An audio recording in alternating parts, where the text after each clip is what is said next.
Forgive me. Forgive me. Forgive me. That I do not forgive.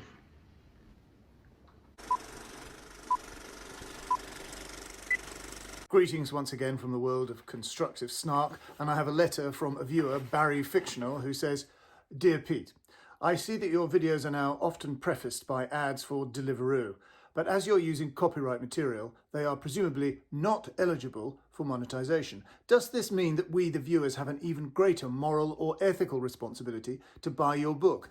Well, thank you for that unexpected insight, Barry. Do you know, you're absolutely right. My book is available online, and if you're watching this, then you sort of have to buy it.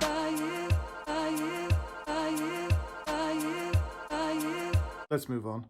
It's time for the most purely outrageous and in many ways purely enjoyable film of the year. Something poised on the laugh with, laugh at tightrope. It's Ridley Scott's all-star true crime soap operatic extravaganza House of Gucci, starring Lady Gaga, who's glorious and imperious as Patrizia Reggiani, the ambitious woman who married the fashion house heir Maurizio Gucci, played rather diffidently by Adam Driver.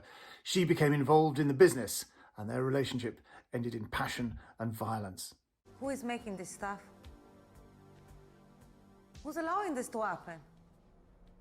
As far as fakes go, they're pretty good. I mean, I'd buy them. Don't be such a cretin.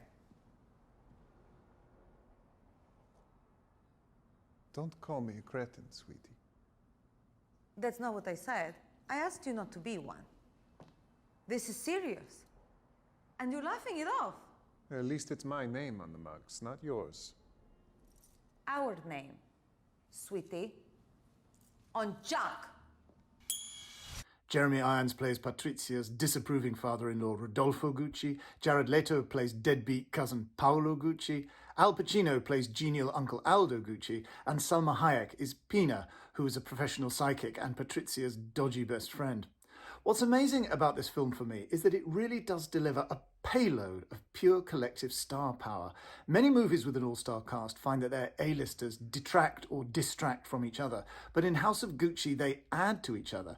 And I think it's because all these big names are theatrically over the top, especially, of course, Lady Gaga, who is genuinely brilliant at all this. She reminds me of Gina Lollobrigida or Claudia Cardinale. She sells the entire film to us. She rescues it from pure silliness. The one actor who is upstaged here, perhaps because her performance is too classy and understated and insufficiently hammy, is Camille Cotin from TV's Call My Agent, playing the upper-class old flame with whom Maurizio cheats, to Patrizia's very considerable chagrin.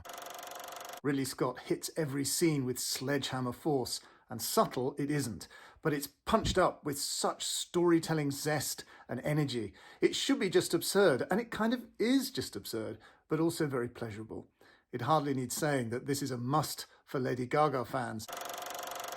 The films that win the Golden Bear at the Berlin Film Festival can be very left field and off the wall, and this year was no exception. A film that's being released in the UK this week.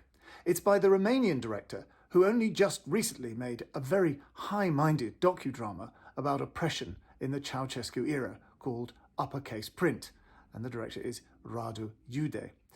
This, on the other hand, is a situationist, absurdist freakout featuring gonzo amateur porn, and that title, no one has yet explained to me if its inelegance is a result of translation or if it just sounds like that in the original Romanian, is Bad Luck Banging or Loony Porn. Nu eu l-am pus pe net. Soțul meu a dus computerul la reparat. Domnișoară! Ce-ai, domnule? Lasă-mă în pace! Te rog, privește unde de la Pierre Vaillant, ai uitat? Lăsați-mă, domnule, în pace! Ce aveți? Cine este pentru ca doamna Cilibiu să rămână profesoara copiilor dumneavoastră? Vedeți că ați blocat trotuarul! Înseamnă că este nevinovată. Să vadă clipul și cei care nu l-au văzut. Îl ascultă la oral.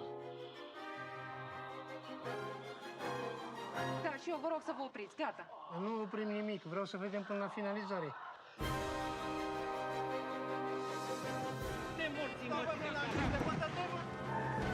Adică noi suntem la o școală bună.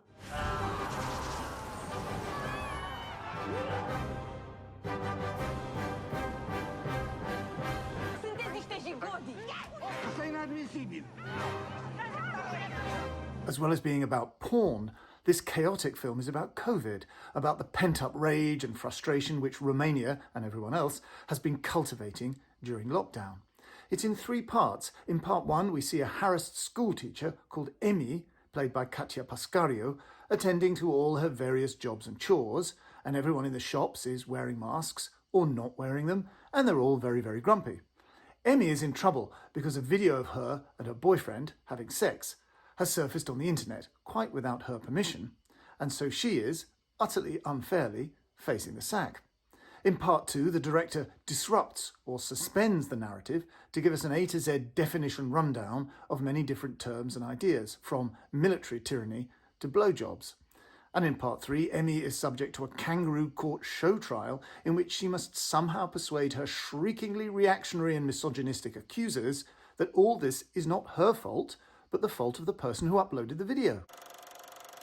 This is a very bizarre film, which in its chaotic and uningratiating way does intuit the weird, mad moodscape of COVID, the cabin fever of lockdown, the frustration, including sexual frustration, the rage, the new currents of extremist and paranoid political thinking, and the increased addiction to the web and to social media. And how would we have handled the lockdown without the internet? How did they do it for the Spanish flu in 1919? I don't know. This is a cinema of ideas, and I kind of wish I liked it more than I do. I got the sense that it wasn't every bit as hilarious as it was supposed to be, and that ideas aside, comedy is not exactly Rado Jude's forte, but it's certainly worth seeing. That's it. Please subscribe to this YouTube channel and leave a comment to say that you've subscribed, and leave your thoughts about Lady Gaga, because this is Lady Gaga's week after all. Be seeing you.